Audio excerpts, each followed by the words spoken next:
பார்க்கலாம் வாங்க. Hi guys, நம்ம இன்னைக்கு பார்க்க போறது கிறிஸ்பியான கார பணியாரம். பார்க்கலாமா? அதுக்கு தேவையான பொருட்கள் என்னென்ன வச்சிருக்கேன்னு சொல்றேன். நான் வந்து ஒரு 5 பெரிய வெங்காயம் பொடி பொடியா கட் பண்ணி வச்சிருக்கேன்.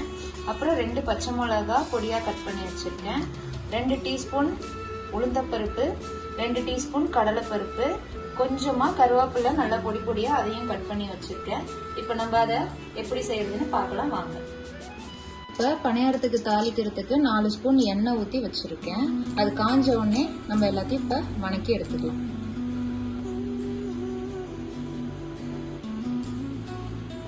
எண்ணெய் நல்லா காஞ்சதுக்கு அப்புறமா கடுகு போட்டுக்கிறோம்.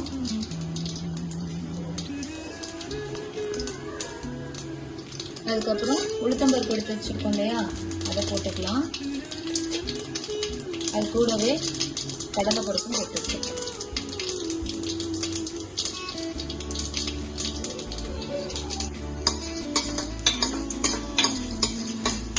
நல்லா பொரிஞ்சதுக்கு அப்புறமா இப்போ கருவேப்பிலை, பச்சை மிளகாயை ஆட் பண்ணிக்கலாம்.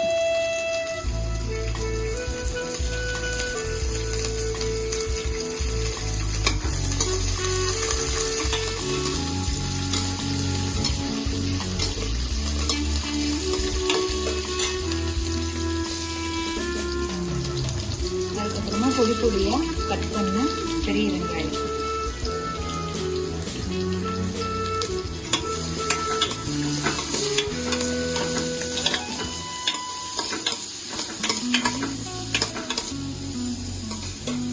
இதோட 5 நிமிஷத்துக்கு நல்லா வணக்கி எடுத்துக்கலாம். இது கூட சால்ட் போட்டு வணக்கிக்கலாம். நல்லா டேஸ்ட்டுக்காக தான் இது. வெங்காயத்துலேயும் நல்லா உப்பு இறங்கும். அதுக்கப்புறம் சீக்கிரமும் வதங்கிடும். அதனால சும்மா டேஸ்ட்டுக்கு கொஞ்சமாக போட்டு எடுத்துருக்கோம். பாருங்க, நல்லா கண்ணாடி பதத்துக்கு நல்லா வணங்கிடுச்சு. இந்த அளவுக்கு வதங்கினா போதும். எடுத்து மாவில் ஆட் பண்ணிக்கலாம். பாருங்க, நான் ஃப்ரெஷ்ஷாக மாவு எடுத்து வச்சிருக்கேன். ஆக்சுவலாக நான் இதை நேற்று நைட்டு ஆட்டி எடுத்து வச்சிருக்கேன். எனக்கு வந்து ஃப்ரெஷ்ஷாக பணியாரம் ஊற்றினாலோ இல்லை இட்லி ஊற்றி சிக்கன் குழம்பு செஞ்சாலோ எனக்கு ரொம்ப பிடிக்கும். உங்களுக்கு என்ன பிடிக்கும், அப்படி செஞ்சால் பிடிக்குமான்னு கமெண்ட்ல சொல்லுங்க. வணக்கின வெங்காயத்தை எடுத்து இதில் மிக்ஸ் பண்ணிக்கலாம்.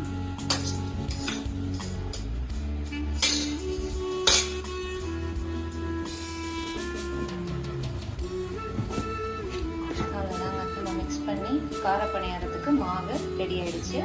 இப்போ நம்ம அதை ஊற்றி பார்க்கலாம். இப்போ நம்ம பணியாரம் ஊற்ற போறோம். அதுக்கு நம்ம இப்போ பணியாரக்கல் வச்சாச்சு. அதுக்கு இப்போ எண்ணெய் ஊற்றி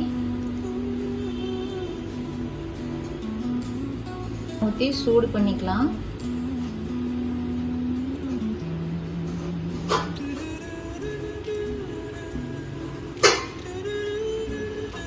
கல் காஞ்சதுக்கு அப்புறமா நம்ம பணியாரம் ஊற்றலாம்.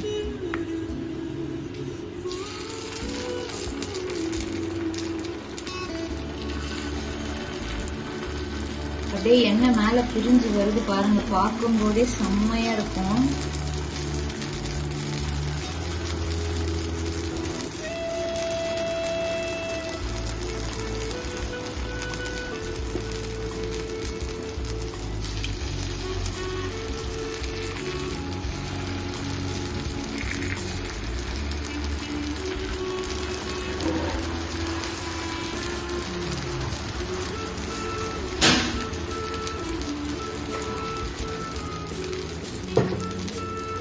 இப்போ இதை நம்ம மூடி வச்சிடலாம். நல்லா வேகிற வரைக்கும் சிம்மிலே வச்சு செய்யுங்க. அப்போதான் தீயாம நல்லா கிறிஸ்பியா வரும்.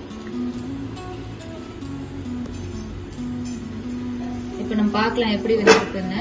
இங்க பாருங்க, எல்லாமே ஃபுல்லா மேல அப்படியே வெந்திருக்கு. இது மட்டும் கொஞ்சம் மாவா இருக்கு, மற்றதெல்லாம் வெந்திருக்கு. எல்லாத்தையும் திருப்பி போடலாம்.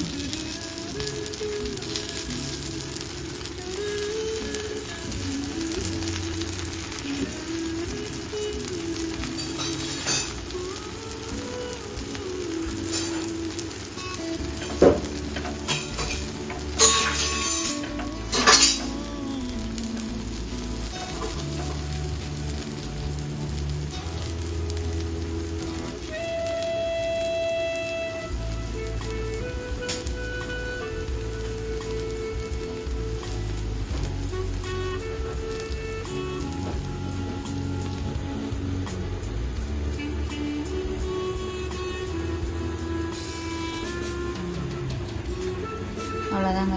திருப்பி பார்த்துட்டு வெந்துருச்சா இல்லையான்னு பார்த்துட்டு நம்ம எடுத்துடலாம் எல்லாத்தையும்.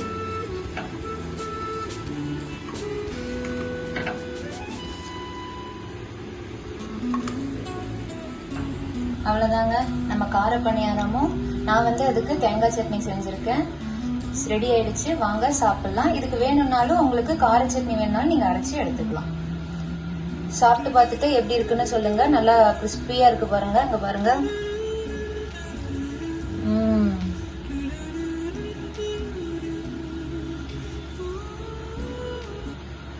இப்படி நீங்களும் உங்க வீட்டுல செஞ்சு பார்த்துட்டு எப்படி இருக்குன்னு கமெண்ட் செக்ஷன்ல சொல்லுங்க.